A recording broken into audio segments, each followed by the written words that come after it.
ભરૂચ હોળી ધૂળેટીના તહેવાર દરમિયાન અનુમાનિત ઇમરજન્સીના કેસના વધારાને પહોંચી વળવા તથા નાગરિકો હોળીનો તહેવાર ખુશીથી સુરક્ષાપૂર્વક ઉજવી શકે તે માટે ભરૂચ 108 એમ્બ્યુલન્સના કર્મચારીઓ ખડે પગે તૈનાત રહેશે।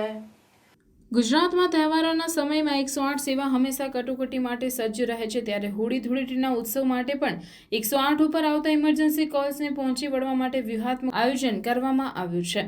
108 એમ્બ્યુલન્સનું સ્થાન તેમજ ઇમરજન્સીની પેટર્ન અને છેલ્લા 3 થી 4 વર્ષના તહેવારોના કેસની સંખ્યાને આધારે હોય છે।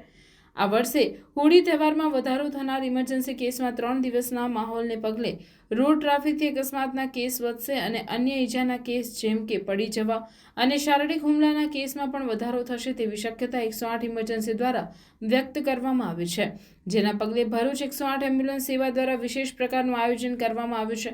તહેવારોના સમયમાં 108 એમ્બ્યુલન્સ સેવાના કર્મચારીઓ ખડે પગે તૈનાત રહેશે અને કોઈપણ પ્રકારની પરિસ્થિતિને પહોંચી વળવા સજ્જ બનશે।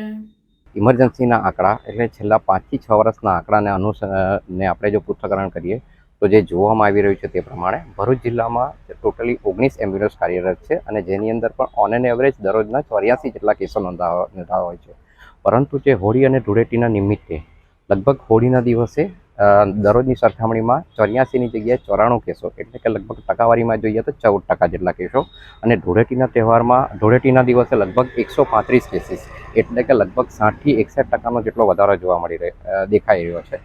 તો આ વધતી ઇમરજન્સીને પહોંચી વળવા માટે ભરૂચ જિલ્લાની 19 એમ્બ્યુલન્સ તૈનાત છે। એની અંદર દરેકની અંદર દવાનો પૂરતો સ્ટોક પહોંચાડી દેવામાં આવ્યો છે અને દરેક EMT પાયલોટની રજા કેન્સલ કરી એ લોકો ખડે પગે કોઈપણ ઇમરજન્સીને પહોંચી વળવા માટે તૈયાર છે।